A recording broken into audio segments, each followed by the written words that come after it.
എല്ലാ പ്രിയപ്പെട്ടവർക്കും ക്രിസ്തുയേശുവിൻ്റെ നിസ്തുല നാമത്തിൽ സ്നേഹവന്ദനം. ഇന്നത്തെ നമ്മുടെ ധ്യാനത്തിനായി വിശുദ്ധ യോഹന്നാൻ എഴുതിയ സുവിശേഷം 1-ാം അധ്യായം 14-ാം വാക്യം. യോഹന്നാൻ 1:14. വചനം ജഡമായി തീർന്നു, കൃപയും സത്യവും നിറഞ്ഞവനായി നമ്മുടെ ഇടയിൽ പാർത്തു. ഞങ്ങൾ അവൻ്റെ തേജസ് ഏകജാതനായവൻ്റെ തേജസ്സായി കണ്ടു. യോഹന്നാൻ അവനെക്കുറിച്ച് സാക്ഷീകരിച്ചു. നിസ്തുലമായ വിധത്തിലാണ് വിശുദ്ധ യോഹന്നാൻ യേശുവിൻ്റെ തിരുജനന സംഭവത്തെ വർണ്ണിക്കുന്നത്.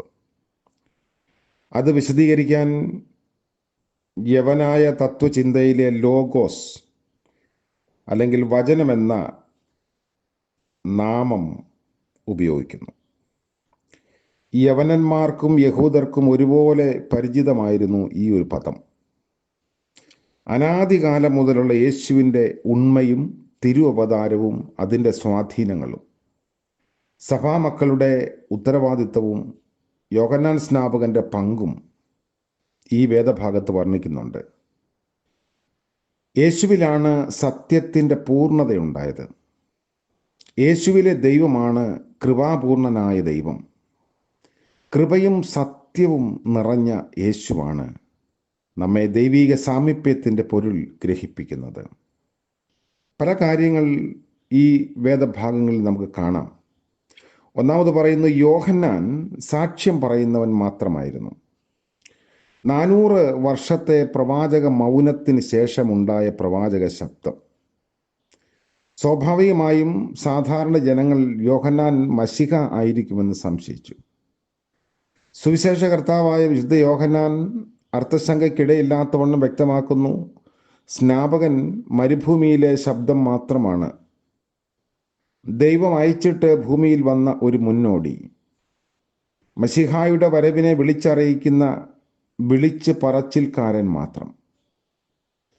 ശബ്ദം എന്ന് പറയുമ്പോൾ അതിന് രൂപമില്ല എന്നതാണ് അർത്ഥം.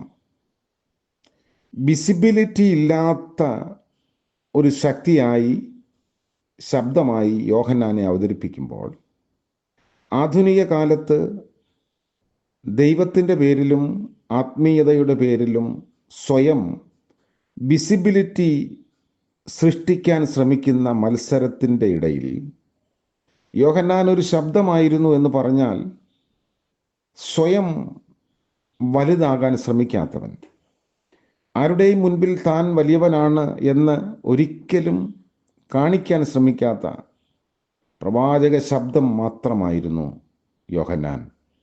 ശബ്ദത്തിന് ഒരിക്കലും ഒരു ദൃശ്യവൽക്കരണം സാധിക്കില്ല. യോഹന്നാൻ 1-ാം അധ്യായത്തിൻ്റെ 6 മുതൽ 18 വരെയുള്ള വേദഭാഗങ്ങളിൽ വ്യത്യസ്തമായ കാര്യങ്ങളെ അവതരിപ്പിക്കുന്നുണ്ട്.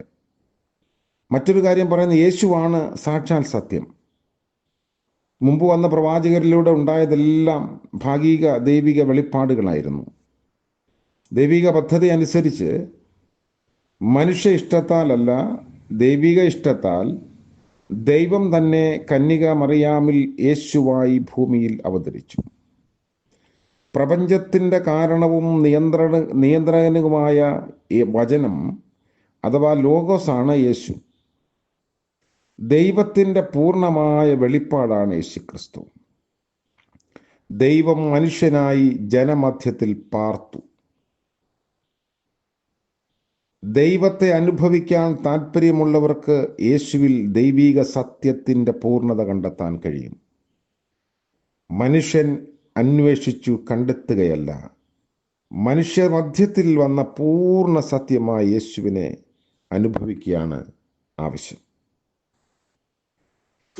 പുതിയ നിയമമായി യേശുവിനെ ജനം അനുഭവിക്കുന്നു.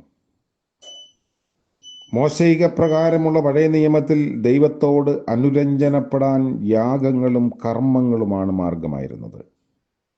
ദൈനംദിന ജീവിത ശാക്തീകരണത്തിനും ഉള്ളിലുള്ള ദൈവിക ശാക്തീകരണത്തിനും ഈ കർമ്മങ്ങൾ മതിയാകുന്നില്ല. സാക്ഷാൽ സത്യമായ യേശുവിനെ കണ്ടെത്തുന്നതിലൂടെയാണ് സകല മിഥ്യകളെയും ഒഴിവാക്കാൻ നമുക്ക് കഴിയുന്നത്.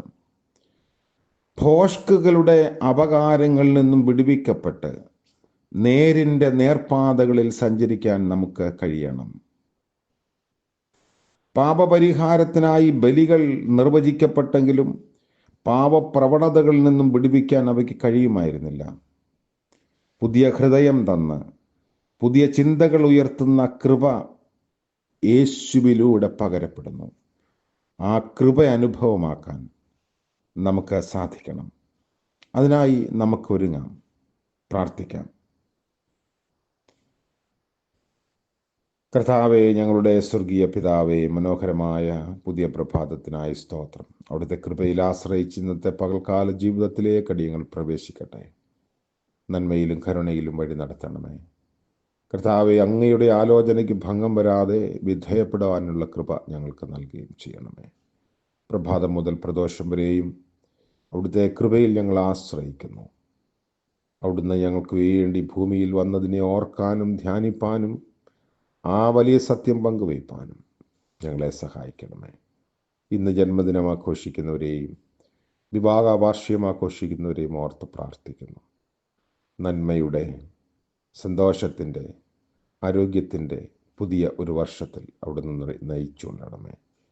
യേശു മശീഹ മൂലം പ്രാർത്ഥന ദയവോടെ കേൾക്കുമാറാകണമേ. ആമേൻ.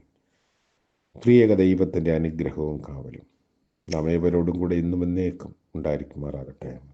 ആമേൻ.